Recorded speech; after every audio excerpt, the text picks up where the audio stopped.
This is a program that I really try to focus on the issues where psychology can be helpful to deal with and to face and to explain and understand the issues that we face together as a community, as a family, as a country.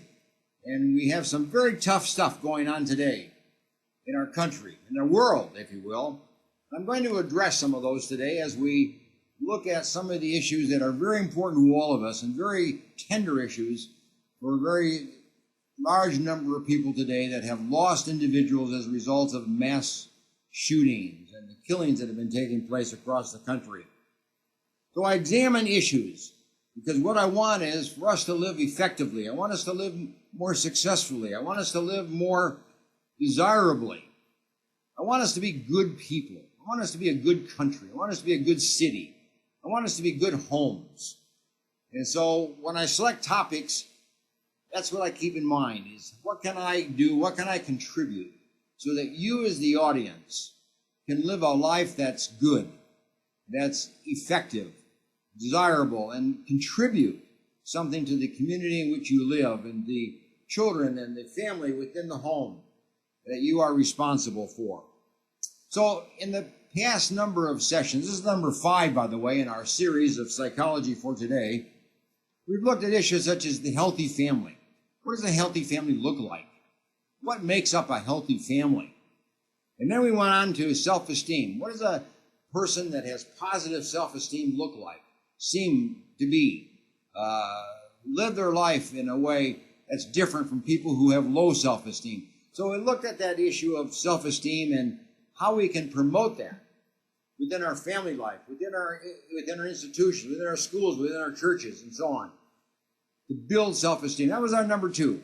Our number 3 was, what makes up a good man? What makes up a good person, a good man? And there are very distinct characteristics of a good man. And we commented on those 2 weeks ago. Now, what I'm doing now is shifting from our topic of last time, which was on emotional intelligence. That was our last program, emotional intelligence. Emotional intelligence, remember, is social intelligence. It's the idea of being able to interact with people, interact with your community, interact with your family, interact with your co-workers, interact with other people in an effective, positive way. People who have high self-esteem and have good social skills are communicative. They talk. They're more assertive. They know how to resolve conflict. They know how to share information and to be cooperative with other people. They know how to seek out people who are like themselves and who are productive and who are kind towards other people. They relate to people who have positive social skills. That's what it's all about when they talk about the personal adjustment through social intelligence. These are people who are not depressed. They're not anxious. They're not overly anxious. You know, they're in a situation of relationships that are positive. They are not delinquent. They don't use drugs. They're not aggressive. They're not hostile. They're not self-destructive. That's what it's like to have positive emotional intelligence, or what I refer to as social intelligence.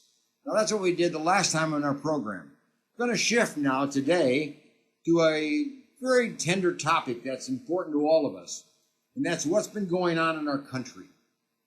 What's been going on in our world today with the violence that's been taking place, particularly the mass shootings that have been taking place recently. In the last week and a half, we've had almost a dozen mass shootings taking place across the country. We're becoming known for our mass shootings across the country. That's not good. We don't need to be known for that. In fact, we don't even want it to be happening, but we need to understand it. We need to gain an insight into the mass shootings that are taking place and answer the question, why is this taking place? But more importantly, answer the question, what can we do about it? What are some of the things we can do? There's no one answer.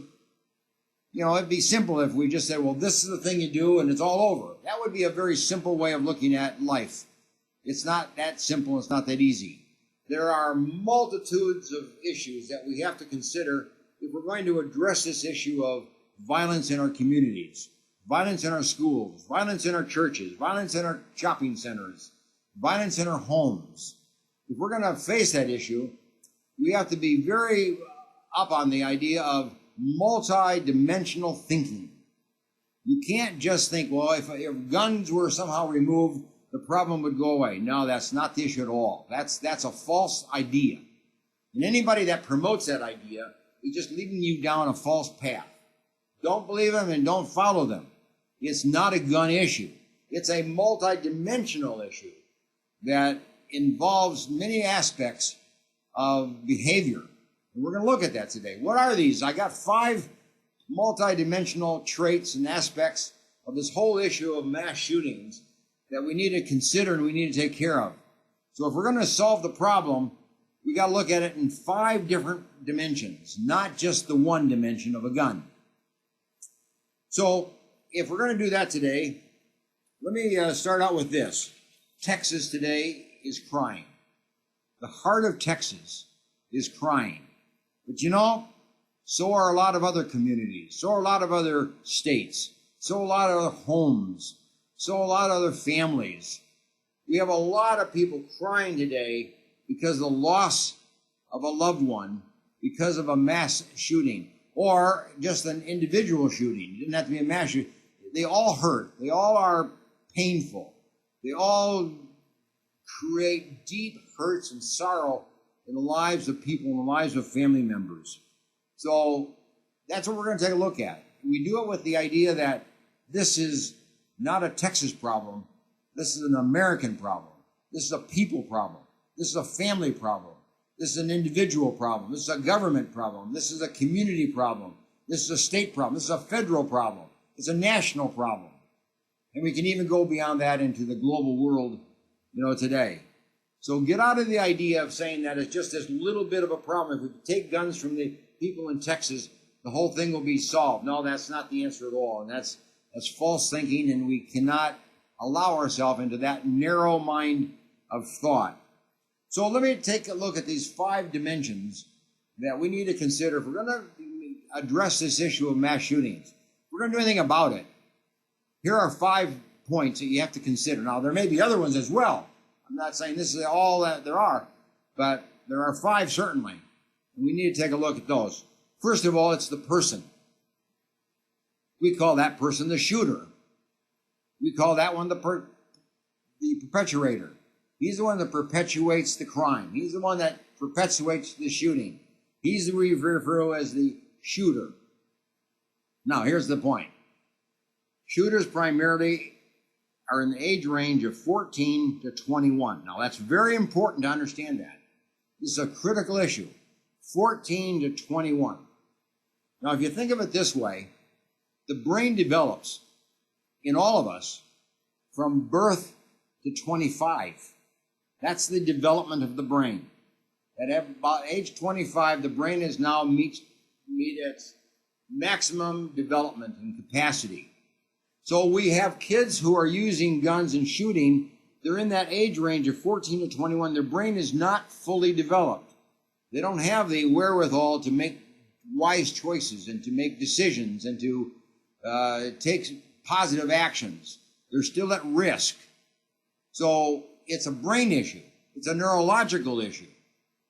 And it's not a mental health issue. It's not a mental illness issue. It's a brain issue. Now, if you think of it this way, in these kids at 14 to 21, their brain is still developing. That brain is very active. The part of the brain that is last to develop is the forebrain, right in front of your face, right over your eyes. Now, that part of the brain develops last, but that's the part of the brain that controls decision-making, judgment, making wise choices, holding back emotions, putting some management into your emotional life, telling you what not to do, telling you what to do. It all comes from that forward part of the brain. And when it is not developed fully, a child in the age range of 14 to 21, that's a child, can make very bad decisions, very unwise decisions, impulsive decisions, poor judgment decisions, He's not ready to enter the world of adulthood and making adult decisions. So the brain there is yet not developed. But the other part of the brain is developed. There's a mid part of the brain right between your ears and from your nose to the back of your neck. We call that the midbrain. That's the autonomic nervous system. That's the part of the brain that manages and controls emotions. So when you're upset, you're angry, it comes from that part of the brain where you get this arousal, and you get this strong arousal of emotion, of feeling. But if you don't have a forward part of the brain that's adequately developed, you have strong emotions with less control or minimal control. And that's when the problems develop. That's when people make poor judgments. That's when people act on their anger. That's when people act on their emotions without making good and wise choices. They don't weigh the positives and the negatives and the consequences, long-term consequences, short-term consequences. That's all forward part of the brain. And if for that age group, it's still developing. We're not there yet. So if you're going to deal with this issue of the mass shootings, you have to understand it from the point of view of the neurology of the child, neurology of the young man, the young person. Now, I use men because it's primarily boys, it's primarily men, it's primarily young men, although it's women as well, but it's about 20% women and 80% men. So I use that phrase, men. So when you look at the idea of strong emotions, somebody upset you, somebody made you mad, you got upset over something, and you're brewing this, and you're brewing this, and you're working on it, and you're thinking about it, and you're planning to somehow express yourself, but you don't have the intellectual control, the forebrain control, you're in trouble. The community's in trouble. Your family's in trouble. Your parents are in trouble. Your siblings are in trouble. Your friends are in trouble. Your teacher's in trouble. Your church is in trouble. Potentially so. So when we understand this issue of who is the culprit, the main culprit is the person whose brain is not fully developed. And that's somebody below age 25. And the age range now for these shooters is 14 to 21, with a lot of anger and with limited intellectual, mental, cognitive control over their anger and over their strong emotions. So all they have to do is become rejected, become abandoned, become offended in some kind of way, have some kind of event happen in their life which prompted them to become angry. And those brain cells within the mid part of the brain just rise up and are ready to fly. And without the forebrain to control it, there's a great potential for misjudgment, for mismanagement, and for overreaction, even to the point of shooting, using guns, or other instruments of death. So, we've got to understand neurology. It's not the mental health. People who are depressed don't shoot people. People who are anxious don't shoot people. Now, if you want to look at mental illness, then you're looking at the paranoid mind, and you're looking at the mind of a person who is delusional, who cannot think straight, cannot think reasonably, cannot think rationally, is all upset over some particular point of view and is obsessed about it. And it's delusional. It's false thinking. It's paranoid. It means that they feel threatened by somebody. They feel being attacked on somebody. They're going to be attacked by somebody. So they become very defensive. That's mental illness. But all people who are being seen by therapists across the country, they are not at risk for shooting. They are not culprits. They're not likely to be. The only one that would be at risk, and we don't have full data on this, this is only to some degree speculative, it's the paranoid person and it's the delusional person. The paranoid mind and the delusional mind. That's the ones that are at risk. And that's the ones we need to focus on. Not those that are just in mental health counseling or taking mental health medications or whatever it might be. That's an overbroad reaction, and we need to stop that kind of thinking. But let me tell you another issue when it comes to the person. It's the kid who is raised in a home without a father. It's the fatherless kid which is at risk.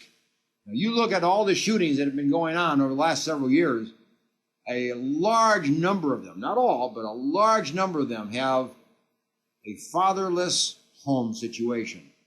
Or they're in a home with a stepfather, or some kind of substitute father, somebody that's stepping in as a father, maybe not even married to their mother, don't have that authority. These are fatherless homes. The natural father is gone. The natural father is missing. Now that kid's at risk because he doesn't have the upbringing of discipline and of training that a father can bring to the table, can bring to the child's life. That kid's missing a great deal. Now, it might be surprising to you to know that approximately 30 to 40% of our homes today in America are fatherless. 30 to 40% of them, it's around 35%, have no father in the home. That represents a population of approximately 10 million kids. So that's a lot of kids that are fatherless and need a father in their home, want a father in their home, but don't have one.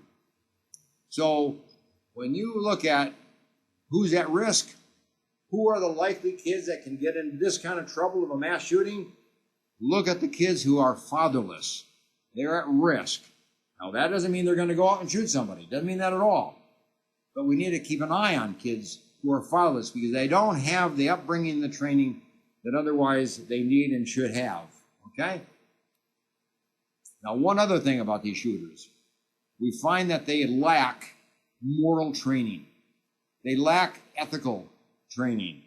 They lack faith-based training. They lack educational upbringing of a spiritual or religious nature. They lack this. They don't go to church. They don't go to Sunday school. They don't go to a church program for youth. They avoid those things. In fact, many of the homes would encourage their avoidance of spiritual teaching. They're missing that point. So when you don't have a father in the home, and you don't have the teaching of ethics and morality and faith and hope and goodness and treating people with respect and honor, you create a problem. You create a potential problem. And that's what goes on with these kids who are the shooters. That's a profile of a shooter. Now, not everyone makes that profile, but in a large extent, that's the profile of kids who are in trouble. And that's the kids that we need to target. Not the mental kid who's in some kind of a counseling program and trying to improve himself, trying to do something about himself. That's not the kid to be worried about.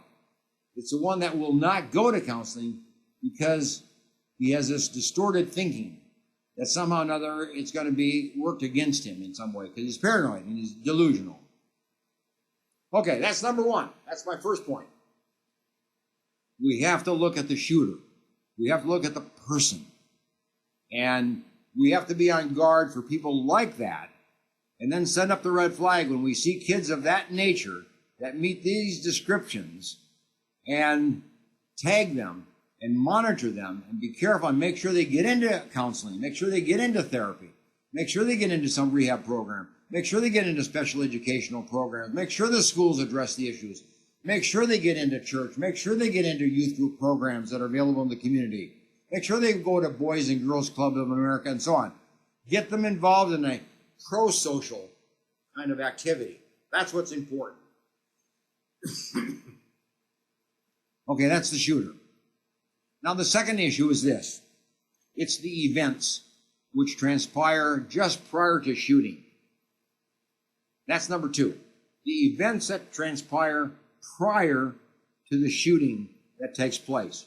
We need to be concerned about that. Now, here's what happens. Here's the events that take place. A kid watches other kids, watches other people, and through the observing of other people deal with life, they learn that some people are aggressive, are violent. So they learn violence. They learn violence from their fathers. They learn violence from their stepfathers. They learn violence from their brothers. They learn violence from their mothers. They learn violence from their grandparents. They learn violence from their neighbors. They learn violence from their friends.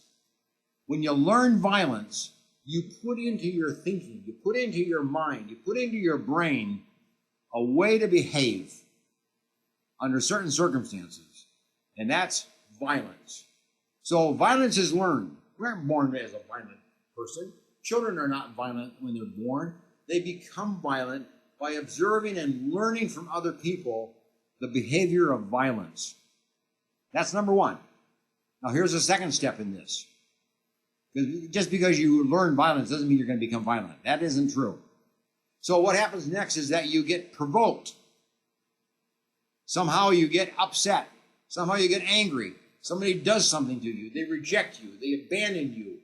They attack you. They criticize you. They scold you. They're unfair to you. They're unkind to you. Girlfriend break up.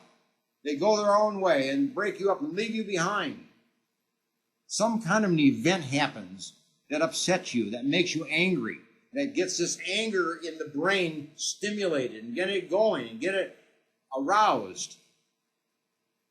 So the second point is, yes, there's something that upsets you, something that triggers this. And there's always a trigger before a violent act. And what we need to know is, what was that trigger? What was the event that took place that triggered the event of violence that then follows? And that's the third point. Once you've learned to be violent, and you've had something that upsets you and creates you into a state of anger, you then act out what you learned about violence. And you become the violent person yourself, and others learn violence from you, and we pass it on, and we pass it on, and so on. So it's a three-step fold. We learn to be violent, we learn to be aggressive, we learn to be upset, we learn to be mad. Something triggers it that really is upsetting to us. We don't know how to handle that. So we act out what we have learned earlier to become violent, become aggressive towards the person who has upset us, who disappointed us, who hurt us, and who made us mad in some kind of way. So that's the events. That's the second step in all this. First of all, it's the shooter we need to understand, and then we need to understand the events that trigger it, that precede, that surround the act of violence. It's called the events that precede the act of violence. We need to understand that. And once we understand that, we can begin to prevent it. We can watch for these things. Parents can watch their kids, and if they're upset and they're angry and they're really bothered, be careful. If they've learned anger behavior, aggressive behavior, yes, they could very well be. So parents need to monitor that. Our community needs to monitor that. We need to know the kids that are violent potential. That's what we need to know. And all they have to do is be upset over something, and bang, they're off into a violent act. So that's the second point. The third one is this: the place. The place. You know, kids are not violent everywhere. Kids are violent and only in certain places. And we've known that now. We've had enough of these shootings take place across the country, and we know the kind of places where that takes place, where it occurs. It doesn't occur just everywhere. But there are certain places, and there are certain reasons why we have those places of violence. Let me tell you what they are. They're schools. They're churches. They're shopping centers. They're homes. That's where these shootings take place. Those are the four places where shootings take place primarily. Now, it can be other places as well, but that's a primary location for these kind of mass shootings to take place. Now, why? Why schools? Why churches? Why a home? Well, here's the reason. A kid who shoots another kid because he's violent, because he's upset, he had triggered in some way, is a kid who has been hurt. A kid who has been hurt by somebody, by a school teacher. So he goes back to the school to take out his anger. He's been hurt by a priest. He's been hurt by a minister. So he goes back to the church to take out his anger. He's been hurt by a father, a stepfather, a mother, a brother, an uncle, a grandparent. So he goes back into the home and takes out his violence. We become violent in the place where we were hurt. We become violent in the same way that we were hurt.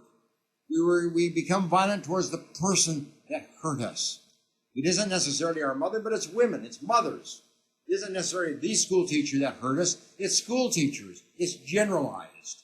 It isn't necessarily that particular priest that hurt, it's a priest that hurt, but they go back and hurt a priest, target a priest, target the Catholic Church, target the Protestant Church, target the ministers of those churches in which that child was somehow hurt in his earlier years of life. Sex abuse is one way that a child is hurt. Being rejected is another way. Being offended in some way by teasings and so on, that's another way. Kids are hurt in a lot of different ways, but they go back to the place where they were hurt to carry out their violent act when they have a choice. So give thought, to the idea of the place where these occur and what took place in that child's life in that particular place or in that kind of a place.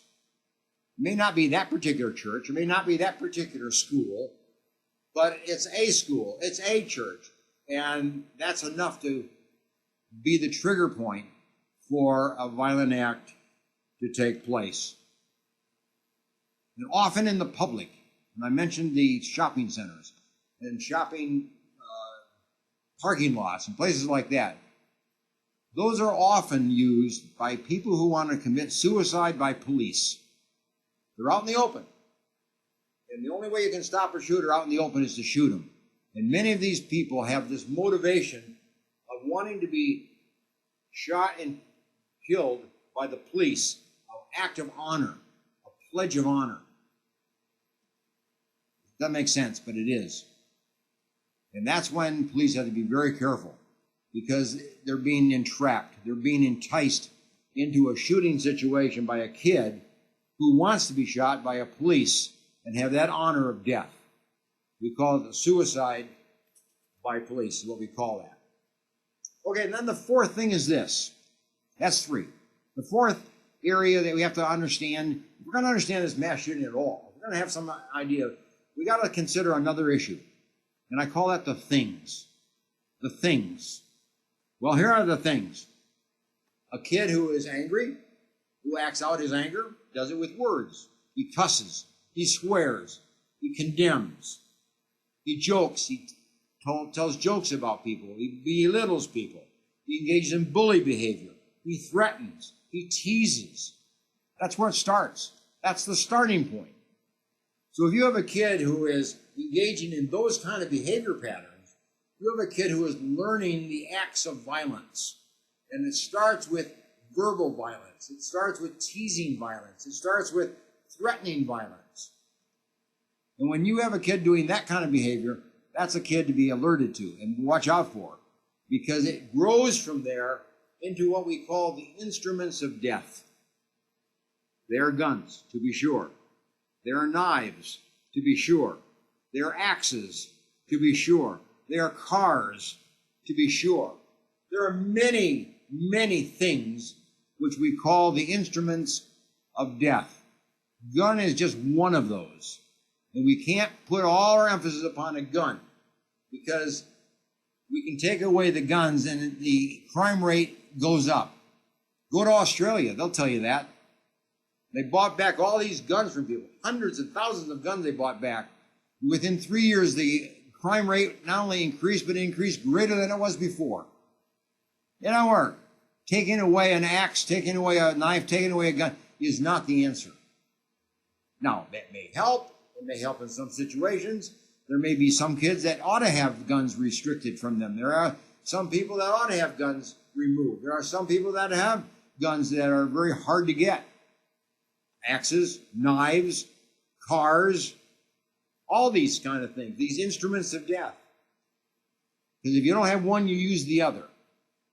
you'll find something. If you want to carry out an act of violence, you'll find something to use to carry out your violence. A gun is just one. So that's not the answer, and we can't rely upon that and feel good that somehow we took a gun away. So, I'm reminded of Jonathan Edwards. Jonathan Edwards was a minister in the 1700s. In the middle of the 1700s. He was the very, very famous minister that turned America around by his preaching and had great revivals and great numbers of people that came into the church and so on in the 1700s. And he preached a sermon in 1734. He preached a sermon that became the most famous sermon ever preached in America, ever, and still is considered the best sermon ever delivered in America. It was entitled, Sinners in the Hands of an Angry God. Now, I was at the site where that sermon was preached, so I have a little bit of a sense of understanding of it. And I've read the sermon, and I understand the sermon, what he was trying to say there. Sinners in the hands of an angry God. He was trying to promote people to come into the church, people to come into religion, people to come into faith, people to come into a spiritual life and change their life, and then not have to deal with the issue of the angry God and hell. So he was trying to prevent people from a disastrous life and a disastrous outcome. Well, take that sermon and change the title. Kids, shoppers, students, parents, grandparents in the hands of an angry kid. That's the same sermon that Jonathan Edwards preached and that we need to have preached today. We need to hear that sermon today because kids and shoppers and parents and family members are at risk because they're in the hands of an angry kid, an angry adult, an angry person. Now, that's 4. That's my 4 points. One more. The 5th point is this: the home. The home where these shooters come from. The home that these shooters grew up in. The home where these shootings often occur or originate from. And they go from the home to a site where these shootings take place. Now, as I mentioned, 30 to 40% of these homes today in America are fatherless, high-risk homes, high-risk families, high-risk kids. 10 million homes do not have a father in them. 20 million kids without a father in the home. That's a lot of kids. That's a lot of families. That's a lot of homes that are fatherless. And those kids are the ones that are at risk. These are the kids that are likely to get into a situation where they're going to be in troublesome times and create trouble in their community. So fatherlessness is a big factor in the home. No home should be fatherless. No home should be fatherless. Every kid should have a father. Now, fathers and mothers divorce. Now, they can divorce each other, but fathers and mothers should never divorce their children. That is what you do not divorce. Fathers, if you don't like the mother for some reason, like your kids. You want to leave the mother, don't leave the kids. If you want to leave the mother behind, don't leave the kids behind. You provide for them. You help them. You're part of their life. You come and go out of their life. You visit with them. You have them into your home. You have them into your life. Your kids are yours, even if you divorce the mother.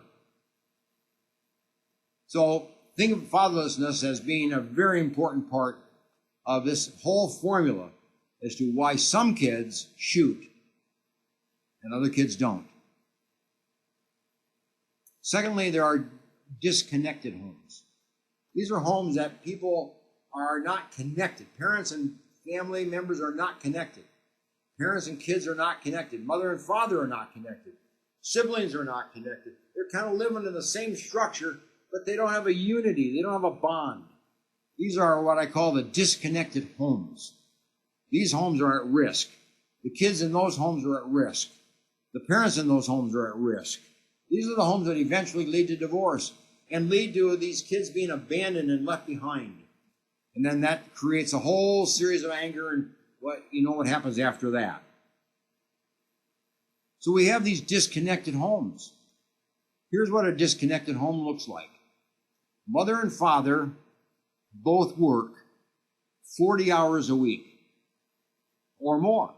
Time they drive back and forth to work and maybe do some overtime, they're working 80 to 90 to 100 hours a week together, mother and father. That's a disconnected home. The kids are at home alone for those 80 hours or 90 hours or 100 hours when mother and dad are out working, trying to provide for those kids, trying to earn the income to provide for those kids, but are neglecting them in the process and creating a problem that they're trying to prevent. And the problem is more likely to occur than be prevented. So we have these non-connected homes. Dad and mom together, maybe you should work 40 hours. Together, total. Or maybe you should work 60 hours. One work 40 and one work 20. Or maybe work 50. One work 40 and one work 10. You got to have mom and dad in the home. 80 hours of work by mother and dad combined is not going to cut it. Our kids are in trouble. We know that in school. With the kids that fail in school, the kids that are dropouts, the kids that are kickouts, the kids that are in trouble come from homes where mother and dad are present, but they're working 80 hours a week or more. We know that. Schools know that. You can't run a family when the parents are absent and pursuing their own interests, if you will, in addition. And some homes, by the way, are what I call drug factories. If dad uses drugs, kids will use drugs. If mom uses drugs, kids will use drugs. Let me give you a research study. Just using cigarettes. Forget the marijuana and the other kind of drugs all that we have available. Just go back to cigarettes, the plain old cigarette. If dad or mother smoke, the kid has a 60% chance that he will smoke. If dad and mother smoke, that kid has a 90% chance that he will smoke. That's all it is. It's imitation.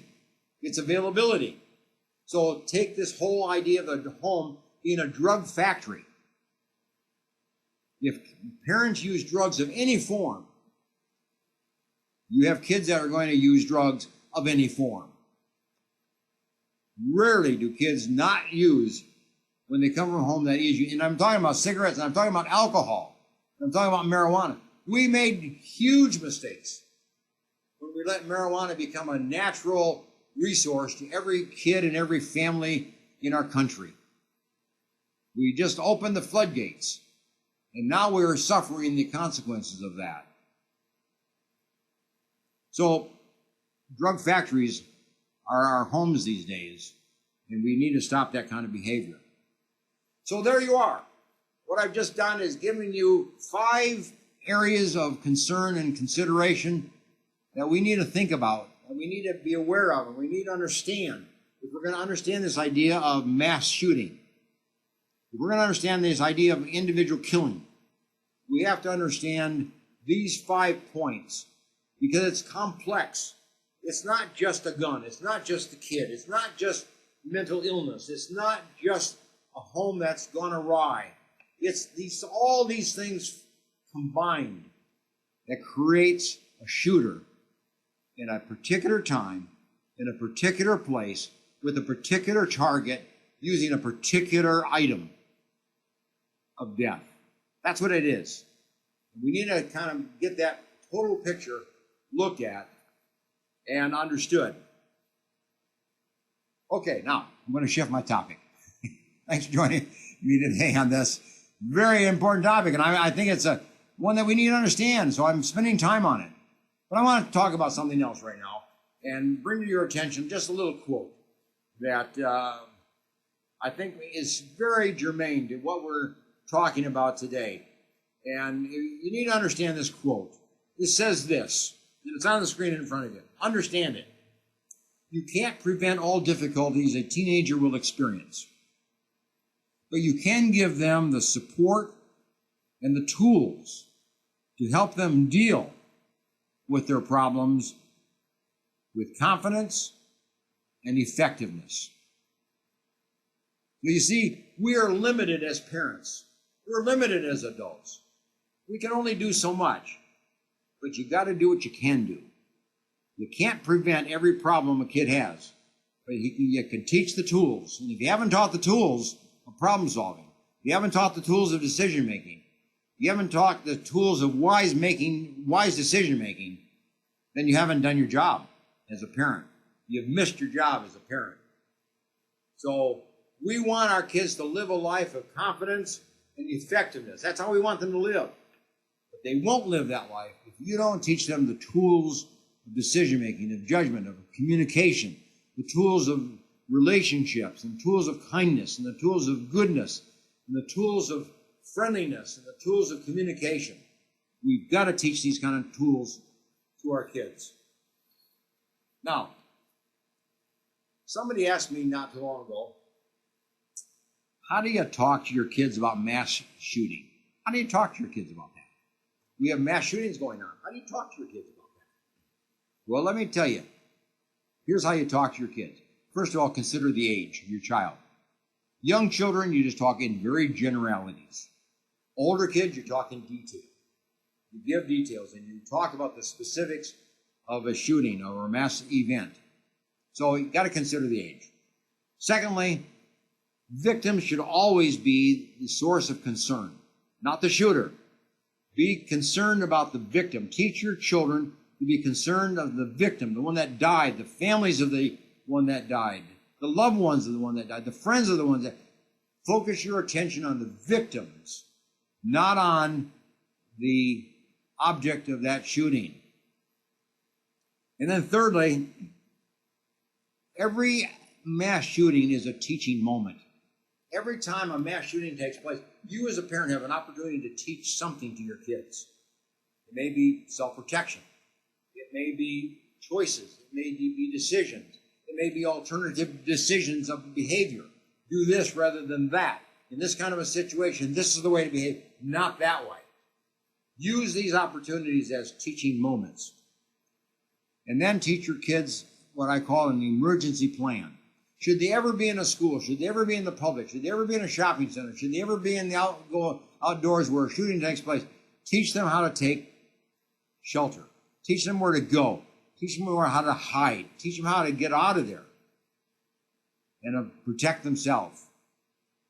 That's what you got to teach these kids. And reassure their own safety and reassure their own protection. You as a parent need to tell your kid in no uncertain terms, I will protect you to the last moment of life. I will go wherever you are and protect you. I will be there to protect you. I will see that you're protected.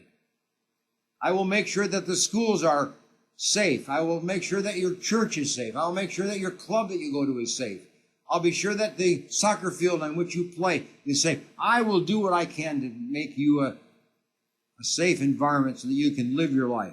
Promise your efforts to give them safety and protection. That's what you do. And then teach your kids how to avoid unsafe peers. You know what an unsafe peer is? It's the peer that uses drugs. That's an unsafe peer. You know the peer that cusses? That's an unsafe peer. The kid that's a bully? That's an unsafe peer. The kid who acts out in anger? That's an unsafe peer. Teach your kids to decide what an unsafe peer kid is and what a safe friend or peer is. Separate them out. We don't want our kids to be associated with peers that are unsafe. Now, lastly, let me just take a moment and talk to you as a father. This is a father to a father. I'm a father. I'm a grandfather. But I want to talk to you as a father. And if you're not listening, I want you to sharpen up and listen at this point in time. And make sure that this gets across to the fathers in your life. Because I want you not to be a father. I want you to be an effective father. I want you to be a father that's effective with your children. And here are some of the points that are very essential. Commit yourself to your children. Your children are your priority. You're not your priority. Your children are your priority. There's a time in life when your children get everything from you. You get very little for yourself. You sacrifice your interest. You sacrifice money. You sacrifice the activities that you would like to engage in because you have kids, and kids are your priority. That's number one. Actively get to know your kids. Talk. Sit down with them. Take them for rides. Go on trips. Engage them in conversation. Know their friends. Know the places they go. Know their teacher. Know their classroom. Go to those places. Be part of your kid's life. Get to know your children intimately. Here's the third point. Consistently demonstrate an attitude and behavior that you want your kids to acquire. If you want your kids to use drugs, you use drugs. No doubt about it. But if you don't want your kids to be in the drug world, then don't you be in the drug world. If you want your kids to use alcohol, then you use alcohol. If you don't want your kids to be alcoholic or you use alcohol, then don't you use. If you want your kids to have emotional control, you have emotional control. You say, teach your kids by example. Teach your kids by how you live your life. And then next is this. Love your children's mother. Show your children that you love their mother. Teach her with, or treat her with kindness. Treat her with goodness. Take her on dates. Love her in front of the kids. Let them see that you have affection. Let them see you speak kindly to her. Support her. Encourage her. Praise her. Commend her. Let your kids hear that and see that. They need to know that you love their mother. And then listen to your kids. Just listen. Sit down and listen. When you come home from work, sit down and listen. What went on in the life of the kids today? At bedtime, listen to them. When you have them in the car, driving places, you have them in the truck, driving, listen to them. Actively listen to your children. And then lastly, I say this. Spiritually equip your children. There's a difference between spirituality and religion. Religion is going to church. Spirituality is learning about God, bringing God into your life, bringing God into your family, bringing God into your home. So we don't want religion necessarily, although that's helpful. We want you to have teaching the godly connection with your children. You have that connection, teach it to your children as well. So be an effective father. You can be an effective father. That's how to do it. Hey, thanks for joining me today. I'm glad that you were with me, and a tough topic, a serious topic, and I want you to take this very seriously. We can solve this problem that's going on in America today. We don't have to have mass shootings. We can approach it, but we got to approach it with a 5-point prong. Hey, bye for now. Thanks for coming. Bye for now.